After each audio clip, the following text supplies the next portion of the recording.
online controversy of his endorsement of this new Qur'an. I wanted to respond to a few of the things mentioned in this video. Firstly, as you saw in the clip, this book is referred to as a new Qur'an. But to be fair, the brother does go on to explain how this isn't actually a new Qur'an. Or at least that's not what it's supposed to be.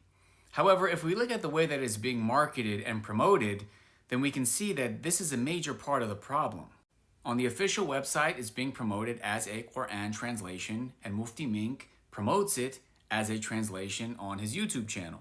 Now, I myself embraced Islam 15 years ago after reading English translations of the meaning of the Qur'an, and most English-speaking Muslims are heavily reliant on English translations. And therefore, we are very familiar with the different English translations that are available to us, which is why so many Muslims were confused to see an English translation like this. An English translation of the Qur'an that brings the surahs in a different order and doesn't even have all of the surahs in it. So in an attempt to address some of these concerns, the brother reads a message from Mufti Menk and comments. Firstly, they say that this book is not in Arabic because it's not for recitation. However, many of us, we have plenty of English translations of the Qur'an that don't have Arabic in them, yet they always have all the surahs, and they also have the surahs in the correct order. For the surahs to not be in order, or for some of the surahs to not be included, this would obviously cause confusion. Secondly, they mention that this book is for understanding the way surahs were revealed and how Allah brought forth the regulations in stages in Mecca step by step. It shows which subjects were dealt with first by Allah, and it is absolutely useful to know. Now, of course, nobody is against learning about the Qur'an. Nobody is against learning the order that surahs were revealed. Nobody is against learning about the priorities, about what Allah subhanahu wa ta'ala focused on first in terms of what he sent down and what the Prophet Muhammed sallallahu alaihi wasallam called the people to. I mean, there are books of tafsir that explain these things. There are books on asbab and nuzul about explaining the historical context by which certain surahs were revealed. And nobody's against any of these things. However, books on asbab and nuzul are promoted as books on asbab and nuzul. Books of tafsir are promoted as books of tafsir. And still these books keep the surahs in the correct order. Now, as for what some people are referring to as this new Qur'an being promoted by Mufti Menk, I really don't see much explanation going on at all, at least from the previews available on their website, aside from a very brief explanation underneath the titles.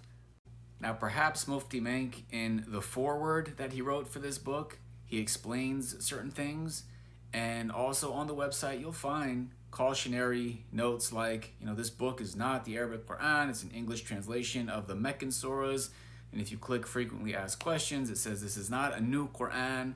So it does say these things, but again, a major part of the problem is how things are being promoted and perceived by the masses of people. And this is a problem many of us in the Muslim community have seen for years, is that there will be this outward conveyance of certain information or giving people a certain perceived idea based on one's actions, based on things people post online, based on things people say and don't say.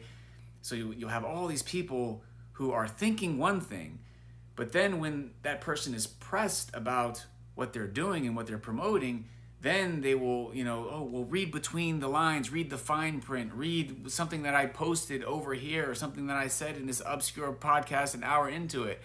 And okay, maybe no one's questioning anyone's intentions. Allah knows best everyone's intentions. Maybe you have the best of intentions.